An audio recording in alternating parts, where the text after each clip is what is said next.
Hello. ¿Estamos todos? ¿O Your casi attention, todos? please. Are we all Yo creo here? que sí, ¿no? Almost all of us.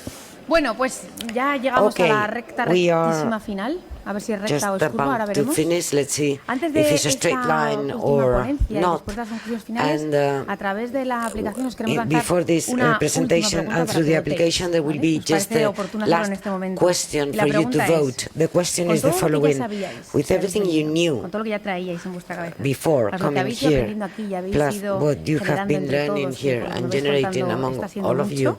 La as pregunta far as I know, is a lot. ¿creéis que The podremos question ofrecer is, un do you futuro believe mejor we a las can offer generaciones que vienen? a better future ¿Sí for o no? future generations? A través de la aplicación, Yes ¿vale? Y or al final no? vemos a ver Please lo use the que application pensamos. and we will Y see os voy what a you think. presentar I'm a las going dos to siguientes introduce you now to the ponentes. next El panelist. panel que vamos a escuchar ahora es el futuro de los centros The de topic arte, is the future potenciar la of art creatividad centers a través de to las artes. promote Ya en or el foster punto en el que creativity estamos through mega arts. concretando.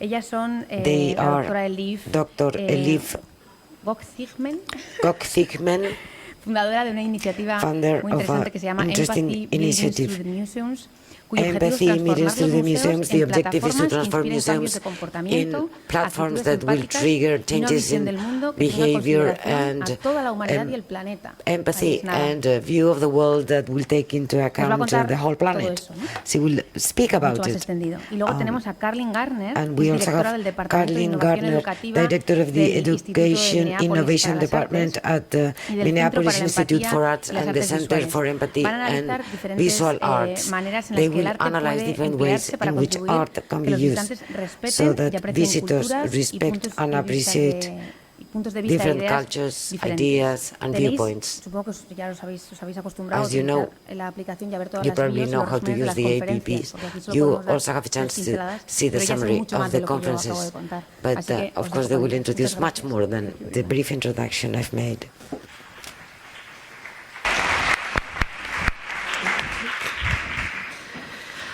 Thank you for being here, and thank you to the organizers for gathering us here today. So now that we kind of know each other, I would like to invite you on a quick journey before I begin my presentation. So imagine that you live in a city just like this, not this one, but a place just like this. There's this land, there's water, and there's another land. But imagine that there's a bridge that connects the two lands. And then imagine that one morning you wake up and you see tens and thousands of people walking across the bridge towards your side. In protest, they're chanting, they're angry, they're walking towards your side. This is exactly what happened to me in 2013. I woke up one morning in Washington, D.C., checking news in my home country. I'm from Istanbul originally. And there were some protests just broke out. And I saw the picture of these, this bridge full of people, and it's my city. It was so surreal. And I was thinking, what is happening? What's going on? And then I felt so helpless. And I just didn't know what to do. Nothing really mattered. What I knew about life, my professional career, my family is there. And I might have used some colorful language too at the time. But then I thought, what can I do with what I know? I feel so helpless, but this can't be the way. There must be a way out of this. So I decided, let's look inwards and see what I can do as an individual. Not as a, like you have this career, you have this title or educational background, but as a human being, what can I do? So with those thoughts, imagine, expand our perspective to global level. This is what we are facing as a planet. Are you familiar with these symbols? These are the United Nations Sustainable Development Goals that were introduced in 2015 with the projection that they would all be solved by 2030. And they go from, inequality, injustice, climate, underwater, above water, clean air, partnerships. But what this picture is missing is that it is missing the qualities of the individual, the problem solver, the change maker, us, each one of us. How do we see the world? If we see the world in a fragmented way, we approach it in a different way. But if we see it as a whole, as an interconnected one, then we tend to also harmonize our interactions with the whole, because we are a part of it. So empathy, to me, is at the heart of this pragmatic perspective shift. From a fragmented worldview to a worldview that values the well-being of the others. Empathy gives us triple focus. It allows us to look inwardly, to recognize our own emotions so that we can recognize them in others, and then expand it to people who may not look or think like us around the world, and also the environment, including living and non-living beings. Once we realize this connectedness and get this sense of being a part of something greater than ourselves, we tend to calibrate and harmonize our interactions accordingly. So we are more humble in our engagements with the whole that we are a part of. This is a critical time in our civilization, in our existence, because our knowledge of neurosciences, engineering, artificial intelligence, technologies, art, science, creativity has never been greater. We have a great amount of knowledge, but we have to find a way to turn that knowledge into positive action for greater good. And as I said, empathy is at the heart of this, but then how do we do this? And where do we do this? Who does it? So with those thoughts, I set out with this question because I thought, what can I do with what I know? Who am I? I don't work at a museum. I work for a corporation. This is my passion. I do this on the side. Okay, I know about, a little bit about museums. I know a little bit about Islamic art history. I'm a mother. I'm a professional. This and that. Let's see what we can do with museums, because I have experienced myself, in my studies over the years, that museums can be transformational. Engaging in authentic objects and experiences and perspective taking can be life transforming. So I just fell in love with this question, and I started asking my colleagues and people, has anybody thought about this? What are they doing about this? And then at that point, actually, I met Dr. Ivsevic, and I found out about their pioneering work at the Botín Center.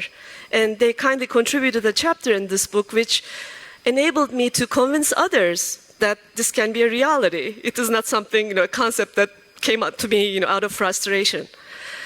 And what came out of this was that an overview of the field, at least in the US mostly, with few exceptions like the Botín Center case study, and there was another case study from Germany, that empathy, museums were thinking empathy as a byproduct. That's, everybody was basically taking it for granted, and not as a valuable thing that is essential to our survival.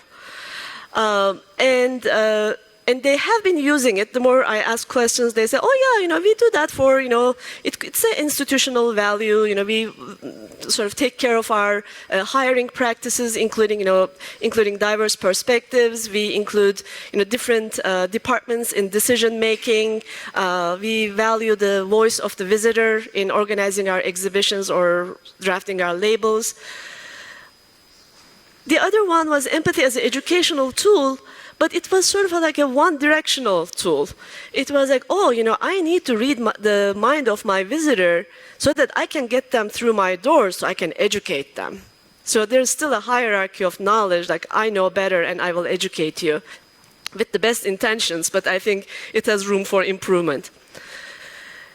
And then what I was trying to get at was that, empathy is a human phenomenon. It is like light or, any other physics element almost. Why isn't it being, examined in a way that it could be a subject on its own that could be explored in a museum setting. And then it could perhaps also be an intentional outcome of an experience. And when I talk about museums, I'm talking in very general terms. I wanted to say actually informal learning platforms because these concepts can be applicable in libraries, in performing arts centers, even public parks. And one thing I forgot to mention, that when I approached museums, different kinds of museums for this, to get at this outcome, I reached out to children's museums, arts museums, science museums, natural history museums, civil rights, even an animal sanctuary. And then I reached out to people in these institutions at different levels, from curator to exhibition designer to archivist to president and CEO of the place. It was just like a field work of how people are looking at it in general. So through a collaboration, somebody suggested that I should sort of boil this down into executive summary, because apparently the latest thing is that you have to come up with this like 5 easy steps to empathy, or 10 easy steps to accomplish this and that. So what came down to this is that museums hold a mirror to society. They are a safe place to encounter the other. And then they are natural storytellers, but they have an even more important potential to create new narratives that we are missing about our interconnectedness. So it is not just individual creativity, but to what end? What is the end goal of this? What kind of world we want to live in? Experiential learning. There are platforms for experiential learning that we have experienced outside and through the arts experiences over the 3 days. There are places where you can feel awe and wonder due to close proximity, in being close proximity to something authentic. And then there are safe places for contemplation. You can take your time and you can slow down and think.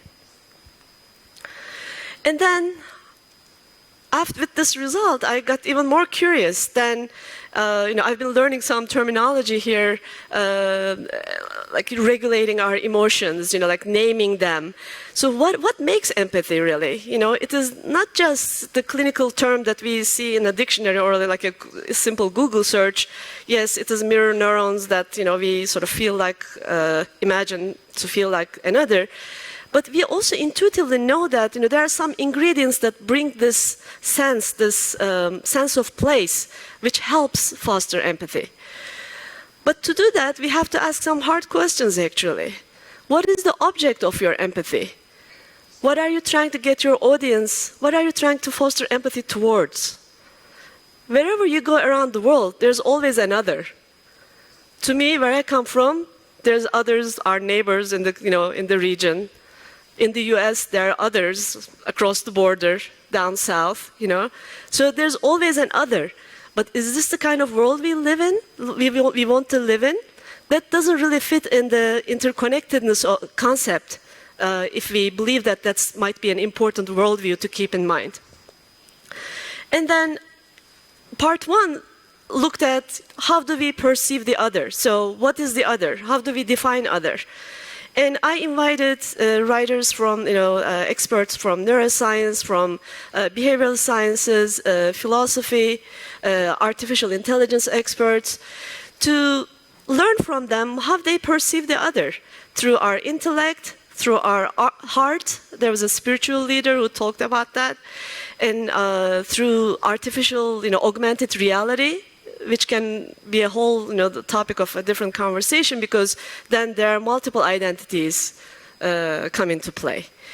And then through our worldview, these are the filters. Even our understanding of what empathy is, or what compassion can be, or even what love can be, I believe it depends on our worldview, which is mostly shaped from when we are young, and it is influenced by attitudes and behaviors of people around us. Alchemy of empathy, I will talk in detail in the coming slides, is like, some of the ingredients that make empathy. As I mentioned, we know these intuitively, right? I mean, we empathize with our partners, with our children, with our colleagues. This is inherently there, that it's a survival skill, essentially. So breaking down those ingredients and naming them, I believe we can also regulate them. Just like regulating our emotions, naming and increasing our vocabulary of our understanding of what empathy can be within the context of an interconnected worldview. And then part 3, so all this work, to what end again? What is it used for? It is the scope and the spectrum of empathy. Of course, it has applications from environment to education to innovation to entrepreneurship to better communities. And also, yesterday we talked about artificial intelligence, not just how artificial intelligence will affect our lives, but artificial intelligence is still being designed as we speak. Whose values, whose worldviews this is designed with? What kind of worldview, what kind of ethics do they come with? So I believe that it's essential to have these spaces like museums, art centers, informal learning spaces for us to actively and intentionally explore what this phenomena is. So that as we are doing and as we are learning, there's a fluent exchange between, across industries. So museums can be incubators of innovation in that sense. So these are the ingredients of alchemy of empathy that I was able to, and there's more, but you can only do so much in a book format. And I actually thought about 2 others since I got here, so it is definitely work in progress. This is just an invitation for all of us to think and intentionally look at our experiences in everyday life, in a museum or in other places. What makes empathy? Because all these things, what I learned from the content that came in, all the chapters that came in for the book, is that they are sort of like interbeings. These ingredients are not a bulleted list. They are not like puzzle. They don't have corners and borders. They are fluid, like a water drop. So in vulnerability, you have perhaps proximity or maybe curiosity. In storytelling, you have perhaps awe and wonder and play. So depending on the context, imagine then the combinations that we can create and intentionally look and design for in everywhere, not just in arts centers, but in our daily lives. We can shape our conversations with our friends, our colleagues, so it can have multiple implications. And this is also an invitation to the science community to see if these ingredients are valuable to look in, to see if there's scientific evidence and what might be some of the potentials and the pitfalls of this kind of approach. Because there's no prescription. We just have to figure this out together. So in that sense, a space can be something like this. It could be a virtual space. It could look like a children's museum or a science museum where curiosity, play, humor, social inquiry go hand in hand. It could be an outdoor space, a collective journey, an experience that everybody is sharing the same emotion or same shared goal. Or it could look like this. It could look like a dinner table or a breakfast table or a cup of tea shared between 2 friends.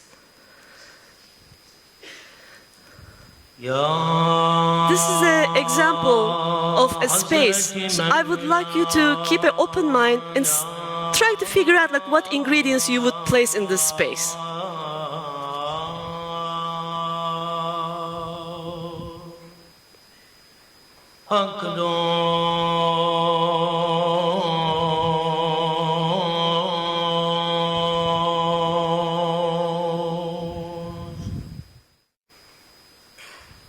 Ya Habiballah Resulü Halik-ı yektatü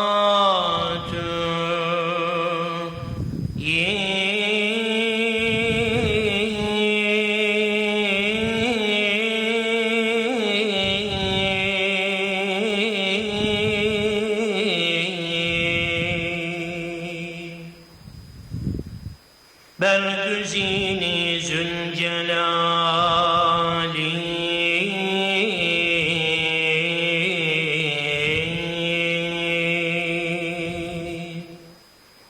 Pakü bi hemtatü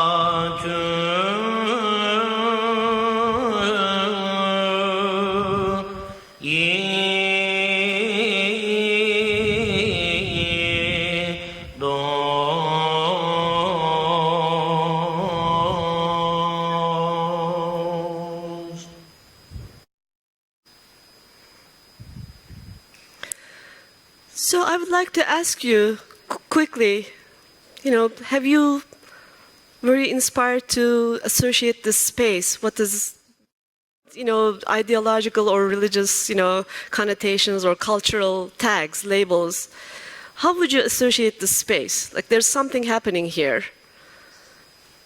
Any ingredients that come to mind? Design and movement.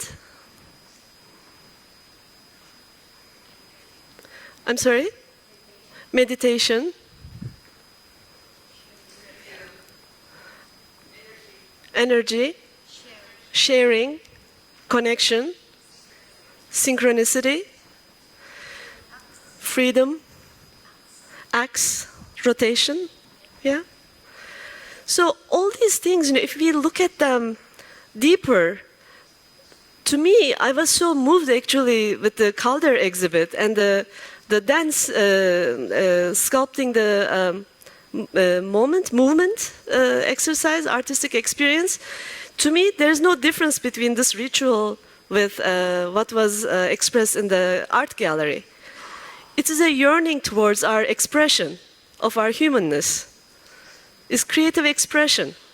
So these kinds of, I think, if we boil things down to these ingredients beyond, linear, explanations, we can find perhaps more connections about our shared humanity and what we are all yearning for. And I would like to conclude my presentation with a quote from Rumi. By the way, he just celebrated his 812th birthday, and he's still the best-selling poet in the US, maybe around the world. So I think he might be onto something. He says, "You are not a drop in the ocean, you are the entire ocean within a drop."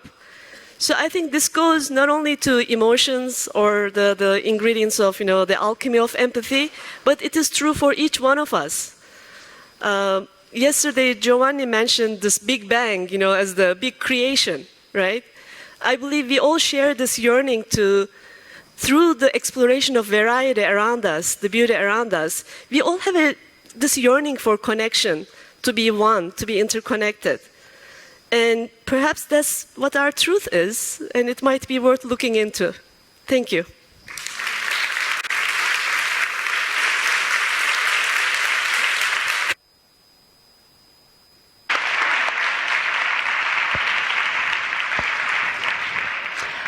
Buenos dias. Good afternoon. Thank you all for being here, and thank you so much to the Botín Center for such an inspirational conference.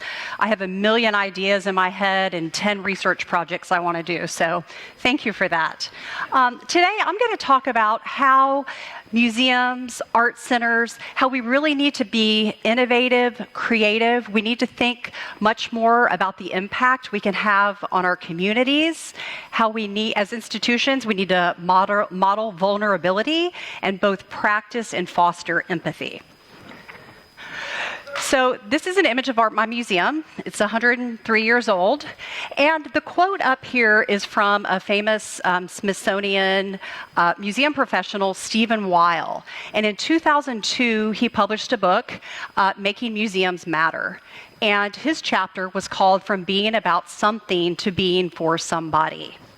And it really, museums like my museum were founded many years ago by elite, wealthy individuals, and they were these treasure troves that were about masterpieces. And Weil is really saying that we need to think about connecting people with those objects and how we can use that connection for the greater good, to engage our communities, to be more relevant and meaningful, not to be these kind of ivory towers on hills, but to be museums and places for everybody that bring people together. And I'll say a great example of that was last night when I was walking outside on the plaza, and there were so many people coming together to experience art, to socialize. And as museums, we really need to think about being community centers and gathering spaces. And one of the reasons we really need to think about changing is the somebody that Stephen Weil was talking about in 2002 is changing. Our world is rapidly changing through immigration. No longer are there times when we live in bubbles where everybody looks like us, shares the same language, the same culture. our world is diversifying, and as museums and art centers, we really need to think about both diversifying internally. Our staffs need to represent the communities we want to engage and serve. And I will say in the United States, the Mellon Foundation did a study a few years ago that showed that all management and executive leaders in art museums are white, 84% of the people. That does not represent our community, and it also doesn't bring any divergent thinking. So we need to change internally, we need to change our staff and our practices, and then we need to think about how we can engage audiences that might not have historically visited art museums and art centers. And we also have to be aware of what's going on in the world around us. We don't live in a vacuum where politics, social issues, human rights issues don't impact all of us. So we really need to be places, safe spaces, like Elif was saying, where people can come together to have really challenging conversations in safe spaces. I believe we can use art to do that. We can also foster creativity and innovation to really solve some of the problems in our world today. And so thinking about empathy, I feel like with everything that's going on in the world today, we've become much more divisive, much more polarized. There's a lack of understanding and compassion in our world. And the word empathy, Einfühlung in German, was coined by an aesthetic philosopher, Robert Vischer, in the late 19th century, and it literally meant to feel into an inanimate object, so a person feeling into a work of art. And years later, another philosopher, Theodor Lipps, kind of modified the theory, and he said that an artwork is never complete until someone experiences it. So it's that kind of connection between a person and an art where that understanding, the human understanding and connection happens. And so really empathy was born in the visual arts. So it seems very appropriate for an art museum to focus on empathy. And I love this quote by an author, Susan Vreeland: when there is no imagination of others' lives, there is no human connection, and therefore no compassion. Without compassion, then community, commitment, loving kindness, human understanding, peace, all shrivel. Individuals become isolated, the isolated can turn cruel, and the tragic hovers. Art and literature are antidotes to this. And I couldn't agree more with that. I feel that art can be this magic kind of secret sauce that can bring people together, open up our imaginations, open up our minds, open up our hearts, connect us with one another, and really help us think about multiple possibilities. And I also love that there's a professor at Stanford who does empathy research named Jamil Zaki, and he says that art is like an empathy boot camp, that you can try things out in safe spaces, and it really makes you stretch your empathy muscles and exercise them. So with that in mind, in 2017, the Minneapolis Institute of Art, or MIA as we're called, received generous funding from the Andrew W. Mellon Foundation and some of our supporters to establish our museum as a center for empathy in the visual arts. And it's not a separate center. It is our museum. We're this lab. We're doing research. We're experimenting. We're trying new things. And it's just not about our visitors. We're really thinking about empathy as an institutional value. Much as Elif said, we've added a whole part to our strategic plan, and we're thinking about how, as a staff, we can gain more empathy for one another, have a better understanding so that we can collaborate and work better together. And then we're also thinking very much about our visitors. How can we intentionally create experiences using our incredible collections? We have 90,000 objects representing 5,000 years across the globe. So we have endless possibilities of using art to engage our visitors, connect them, and foster empathy. And so we know we cannot continue doing what we have been doing for so many years. We can't keep the status quo up. We can't have the lone genius in their office creating a product and then just presenting it. We need to collaborate. And this is what we think this should be this. And these are two examples of when we founded the Center for Empathy in the Visual Arts. We are partnering with the University of California, Berkeley, their Greater Good Science Center and Berkeley Social Interaction Lab. We convened a group of thought leaders at Berkeley. These are scientists, neuroscientists, researchers, academics, artists, museum professionals. And a couple years later, last March, we hosted our first empathy lab at the museum. And again, it was people from all different disciplines, people with different expertise, people that think differently. And we came together and we had some problem solving we wanted help with, like we're thinking about this exhibition, how could we bring an empathy lens to it? What are some ways we could teach in the galleries to foster empathy? So really just this whole brain trust of people came, and the ideas were, numerous. I can't even tell you how many ideas we've come up with, and it's really impacted our staff. So we really believe that we've got to think outside of our museum, bring different minds and experiences together to really move museums forward and to truly engage our communities and have impact. And so we need to be thinking about, for our communities, they're changing, and we need to be welcoming institutions. You saw the picture of my museum, white columns, marble. Can be pretty intimidating to some people that maybe didn't grow up going to an art museum. So how can we create a more friendly, welcoming environment? This is just a step. We know that we have a lot of immigrant populations in Minneapolis. So we did a campaign in different languages. So we wanted to represent the languages that are in our communities. So we these were on bus shelters, buses, billboards, and they're outside our museum. We did them in Somali, Hmong, Spanish, Ojibwe, and Dakota, which are native languages in the Minnesota area, and then of course English. And this is just a step. This is by no means going to bring in droves of people that have never visited an art museum, but it's just a signal to say, you're welcome here. Please come. This is a place for you.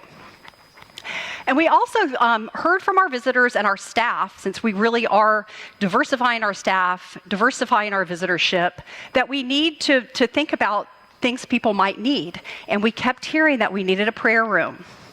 And so last spring, we modified one of our spaces, worked with someone from the community that really helped us in knowing what to do and how we could organize the prayer room. And so now we have this space for anybody that wants to use it. So really trying to put ourselves in our visitors' shoes, make them comfortable, feel welcome at our museum. And then we also know that we can't, again, sit in that office by ourselves and make assumptions about people in our communities.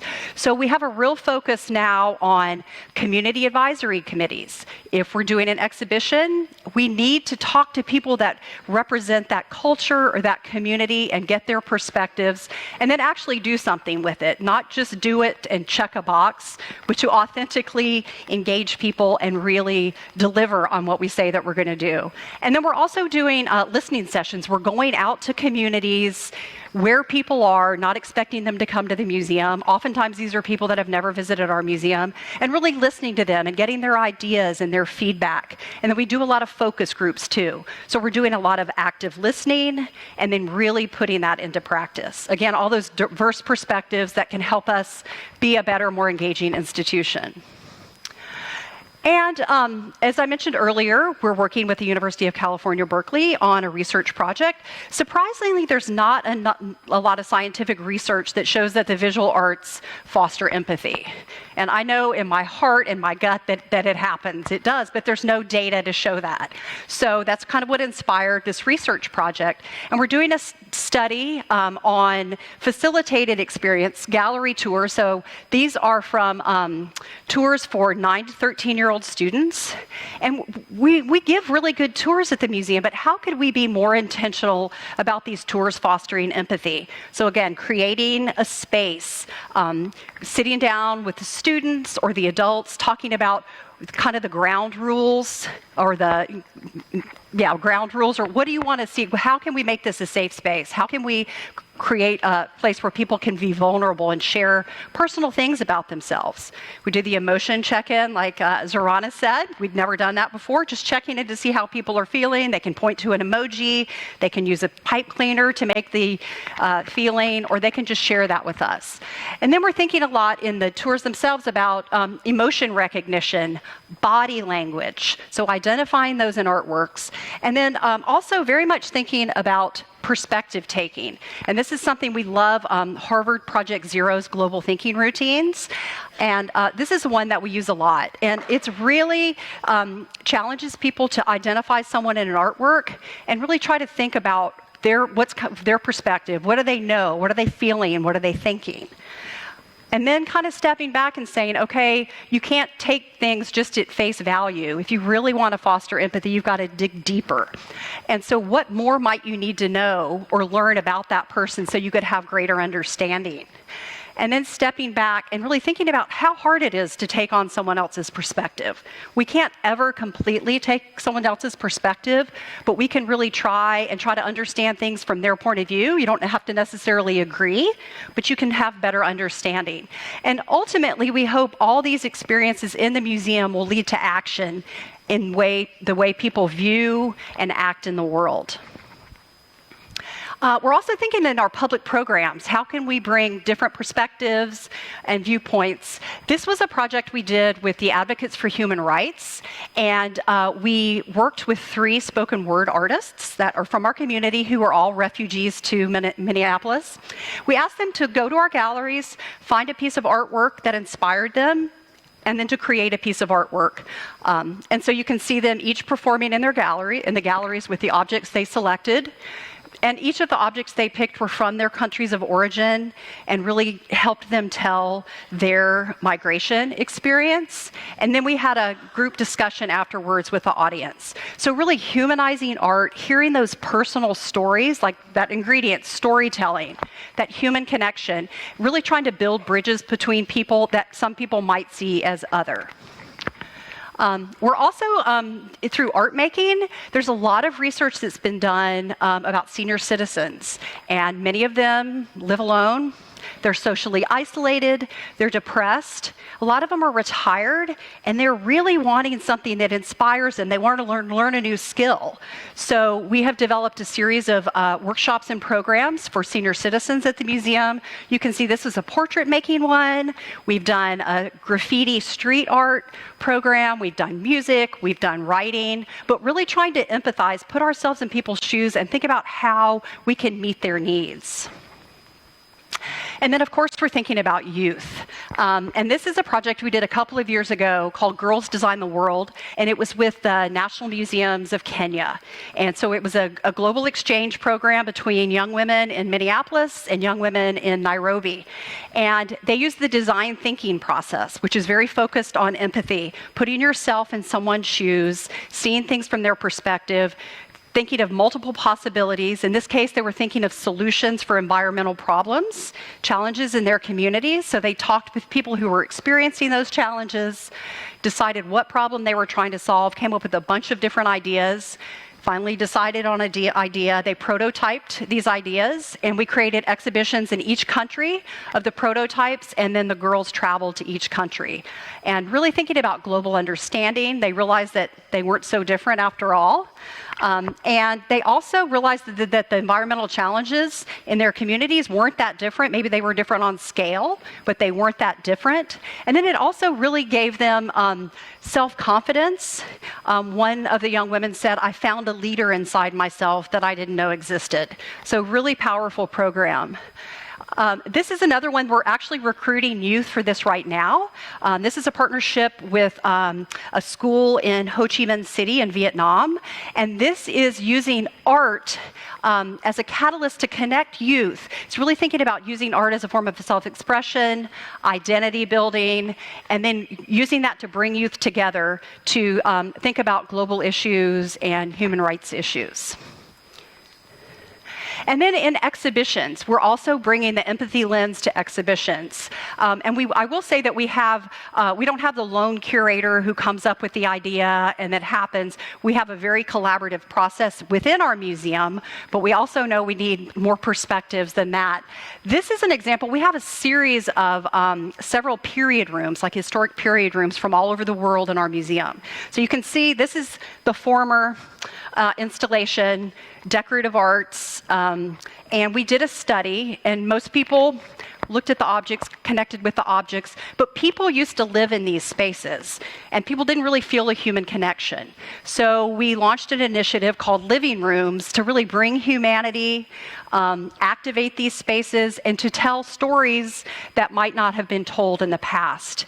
And so for this space, you can see it's from Charleston Dining Room. It's from Charleston, South Carolina, from a plantation where enslaved Africans worked. So they worked in the fields. I'm sure they served food in this dining room.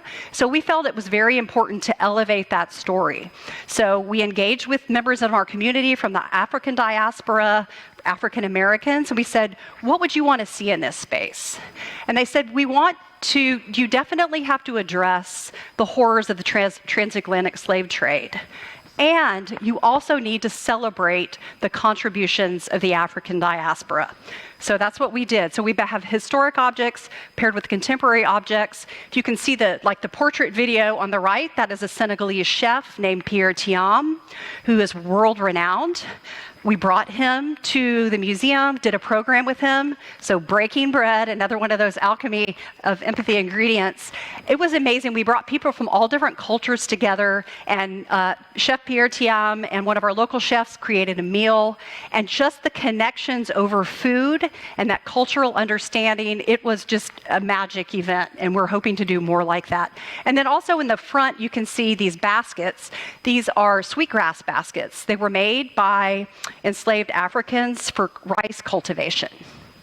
And we have historic baskets, and then we also have contemporary baskets by an amazing artist named Henrietta Snipes, who we invited in to the museum to tell her story, and then to also do a basket making workshop. This is another exhibition that we did about a year and a half ago called Art and Healing. This young man right here is named Philando Castile. You might have heard of him. He was fatally shot by a police officer in a routine traffic stop in St. Paul, which is a city right next to Minneapolis, and because his taillight on his car was out. So this is his mother, Valerie. She contacted the museum, and she said after Philando's death, people from all over the world sent art to her. They used art to heal, to cope, to express their grief and anger. And she really wanted to highlight the artists, but she also really wanted to foster empathy. She said, I want people to understand what it's like to be a Black person in America today. So we really took that to heart and brought in a community advisory committee because we didn't feel like at the museum that we had the lived experiences that we needed. So we really wanted ideas for the exhibition, for our programs. We worked with a trauma therapist who said, you need to create a space where people can go. If they're going to be re-traumatized, they need a quiet space. He helped us. We had healing ushers who could help if they saw people and experiencing trauma, that they could lead them to that space. And then we also created within the exhibition opportunities for people to reflect and respond. These are Post-it notes over here. I think we had over 1,700 Post-it notes, and our evaluation person has kind of come up with a lot of different themes for that. These are just some of the responses we got. When will people finally figure it out? We are all humans. Respect for all people. Teach my son to see the person, not the color. Grow my understanding, empathize, and act. So this was a really powerful exhibition for our community and really transformative for our museum. We have an exhibition up right now about the Vietnam-American War. We have a reflection room for that. We do staff trainings to try to prepare people to kind of understand the historical trauma that many of these people have experienced, and that how we can be a more empathetic museum. And then finally, This is an exhibition we hosted last summer, Hearts of Our People, Native Women Artists. And it was really new scholarship. There had never been a show done on Native women artists. But what's different about this, you can see the round table was in 2015. So for 4 years, our curators co-collaborated with the artists in the exhibition. So we had a local advisory committee, a national advisory committee, and we had an idea, but it completely changed and was co-created by working with these amazing women and scholars. We also really wanted empathy to be a focus in the exhibition, so we sent our video team out to go to the artist studios all over the country and in Canada, so we could hear from these women from their own voices through our audio tour and for videos in the exhibition. We also translated labels into 26 native languages. So I really think that this is an empathic way to curate exhibitions, to interpret exhibitions, and I hope it's a way that we're going to continue moving forward, really changing the way we think about museums, changing our practice. This is a work in progress. I don't think this work is ever done, but as museums and art centers, we really need to think about how we change internally, how we can engage more audiences and perspectives to truly foster empathy and compassion, and to be real places where people can come to grapple with issues and to connect with one another. Thank you.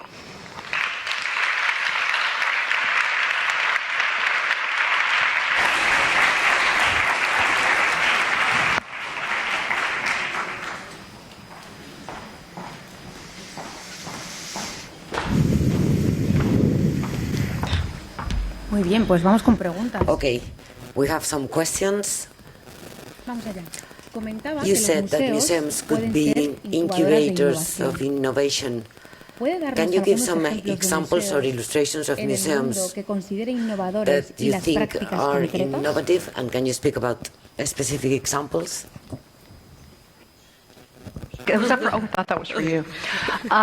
So besides my museum, no, I'm kidding. I would say, I would say the Botín Center is pretty amazingly innovative, so I'm going to say that. I'll say in the U.S., the Exploratorium, that's in San Francisco, it's a science museum, but they also have a social sciences exhibition, and it really is about connecting people through these activities, through conversations.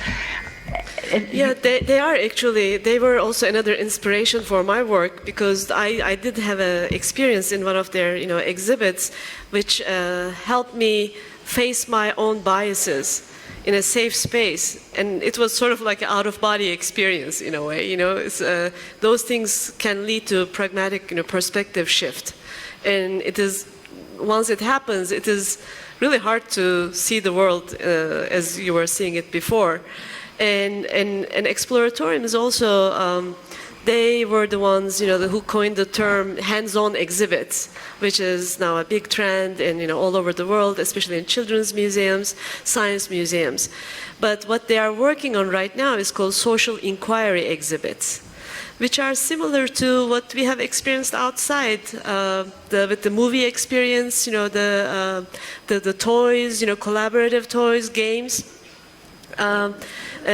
Putting social psychology, behavioral sciences, neurosciences behind, and also sort of evaluating the impact and the outcomes of the experiences. Mm-hmm. Okay. ¿Cómo puede aumentar la How empatía en un can museo? empathy Algunos ejemplos, por favor. be increased with a museum? Some examples? How can we increase ¿Cómo empathy puede- in a museum? Did you hear it? Okay, I say it again. How can empathy be promoted or fostered in a museum? Can you provide some examples? I think we can, empathy can be fostered through museums, through facilitated experiences like some of the tours I showed. We're actually going to do pre and post. We're developing an empathy quiz with the University of California, Berkeley, and it will be the first non-self-reporting empathy test.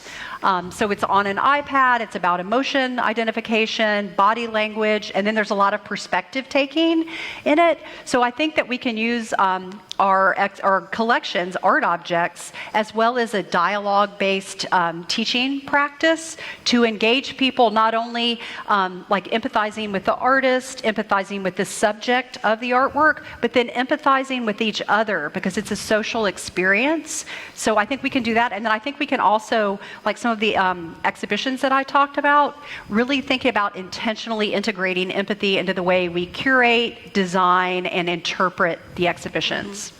And also, I think, a really critical, essential component of that, fostering empathy is getting to know your own emotions.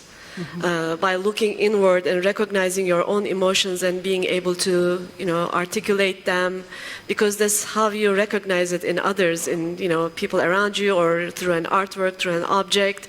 So that's, I think, it's a two-way sort of dynamic. Perfecto. El arte es el ingrediente Is art contra la the crueldad ingredient en el mundo. against the world's cruelty? ¿Cómo puede How luchar can art el arte fight contra esto? against cruelty? It's a big question. Well, I mean, I'll say, I think art is an expression of what it is to be human. So I think art can connect us on levels that other experiences can't. It's so emotional. Again, it's you make your own personal connections with it, so you learn about yourself. But if you're engaging with a group, you're learning about them too. So I think it's just like breaking down those barriers, saying, and getting greater understanding. Like I said earlier, you don't necessarily have to agree with the person, but it's just at least understanding where they're coming from is a huge step, I think, in kind of breaking down all that. And I think, this tension between, beauty and cruelty has always been through our existence. It is nothing new. Right. So we have this, saying, and I think it may be a Native American philosophy that, or a story that each one of us have two wolves in our heart, and they always fight with each other for food. So whichever which one you feed the most wins. So this is a never-ending challenge. Yes. Elif, mencionaste que la empatía es Elif, una you said herramienta that empathy is a social social tool de supervivencia, for survival. sobrevivencia. Can you speak ¿Podrías a little comentar un bit poco más more en about profundidad this, esa about the convicción? empathy as a survival tool? I think there are more qualified people to speak about that in this room, but to my knowledge, empathy is a almost like instinctive emotion that starts with birth. The mother's communication with baby without any words happens through empathy. And then that's how a baby learns how to communicate. It's a survival skill. If she cannot or he cannot read the emotions of the mother or express herself, there's death at the end. And also empathy is an instinct. It is also could be used for hunting instinct. Thinking like an animal to see, what an animal might do next, so that you are there to sort of put food on your table. And the same idea applies to business intuition. Always thinking about evaluating and using your intuition and empathy and reading the everything around you in a way so that you are always a step ahead of the competition with new ideas. Okay. Bueno, is in English, ¿verdad? La última está en inglés.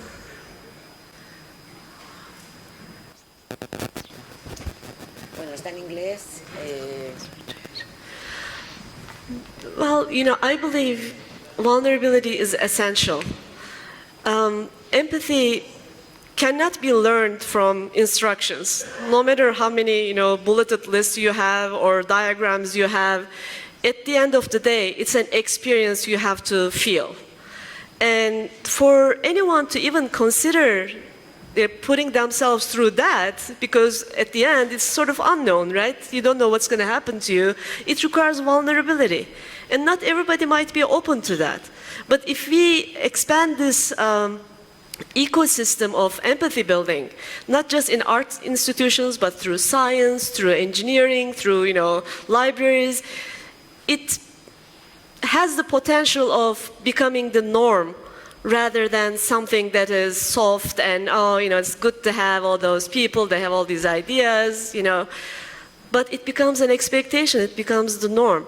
So it is essential for us to create those spaces, safe spaces where people can feel vulnerability and be willing to get the rug pulled under their feet for a moment so that they can quickly sort of recalibrate their thoughts and their paradigms, their worldview according to what is really essential for our survival. Yeah, and I would add, I think I agree, and being vulnerable is admitting you don't know everything and being open to ideas from other people. So I see vulnerability as a strength, that you're confident enough to know that you don't know, and that you really are open to other ideas that can really benefit you and others. Okay. Y la última, yo creo que será, And the last question, una persona con falta de empatía a person that is puede not ser creativa, empathic, can they be creative? podría trabajar Can they en un work museo in de a arte. museum, in an art museum, a non-empathetic person?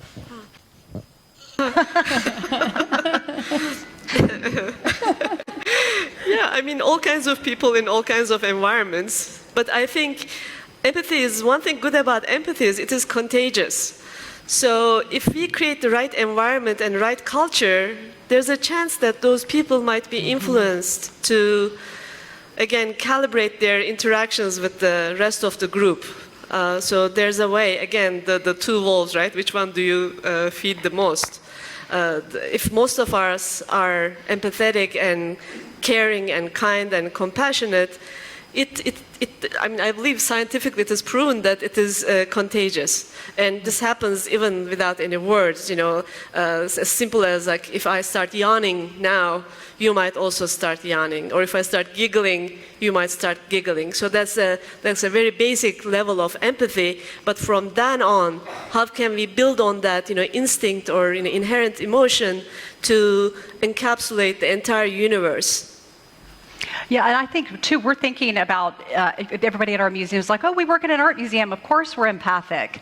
And it is a skill that can be grown like a muscle that can be exercised, and we can become more empathic. So we're really thinking about how we can create experiences for our visitors, but also for our staff.